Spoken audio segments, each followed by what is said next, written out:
there's only so many places that you can hide something like that. So imagine today having to put your iPhone and secreting it on your body and running a wire equivalent to what Apple would give you for headphones and having it secreted somewhere in your body. That's what it was like. For all I knew, he could have said, Dan, stand up. Let's go into the men's room, pat me down. For whatever reason, he didn't. And it was a calculated effort. Dan, this is the first time you're meeting this guy. How do we know 4 other people won't show up? How do we know they're not going to ask you to go to the bathroom and open your shirt up?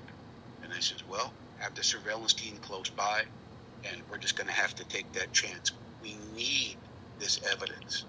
I actually have a photo of a Nagra recording device on my website. I'll put that photo also in the show notes for this episode in case anybody wants to look at how big it is and what it looks like. Excellent. Yeah, that was the first big break. Remember, this time frame began in June of 1998. So June, July, August, September, and then it really, really came to a head in October. Hi, it's Jerry. If you're enjoying this case review of Dan DeSimone and stories about undercover operations and the mob in general,